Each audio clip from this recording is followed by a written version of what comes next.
Hey guys, welcome to the Bows. Today I'll be looking at UFC 259's co-main event, Amanda Nunes versus Megan Anderson. The featherweight belt was on the line.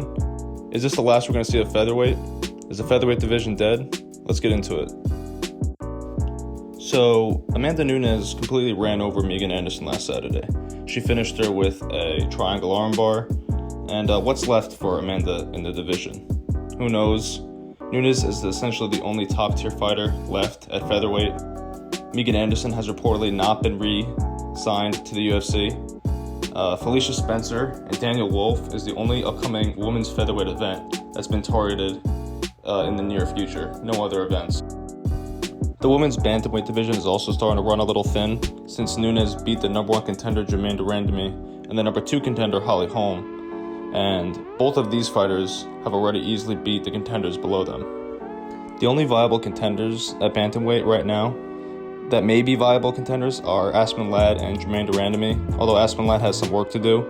She won her last fight, but was put away quickly with one punch against Germaine de Randamie before that, so she has to get on a win streak first before they can sell that fight. Germaine was competitive with Nunes on the feet in the second fight, but was utterly dominated on the ground. If she could somehow drastically improve her grappling, then that fight would be great, but I wouldn't count on it.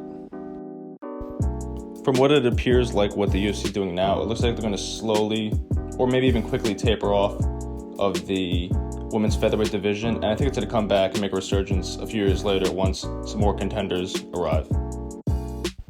In the future, I could see Clarissa Shields and Kayla Harrison being there to challenge Nunes.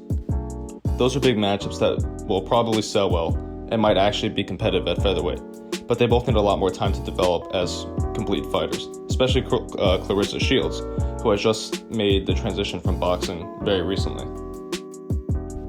But in the meantime, I think the featherweight division is going to be pretty much gone for the next few years, but I could be wrong if they just keep it around for the sake of Nunes to keep sacrificing people to her, but we'll see. I think Nunes is just going to go down the bantamweight and do some work there. I mean, she'll probably do the same stuff that she's doing at featherweight, but at least the contenders at bantamweight are a little bit more worthy of a title shot. But we'll see what happens. Alright, that's all I got today. Leave a like, leave a comment, subscribe. Tell me in the comments what you think may happen to the featherweight division. Let me know if you think Clarissa Shields and Kayla Harrison will be legit contenders in a few years. And for now, peace, and I'll see you in the next video.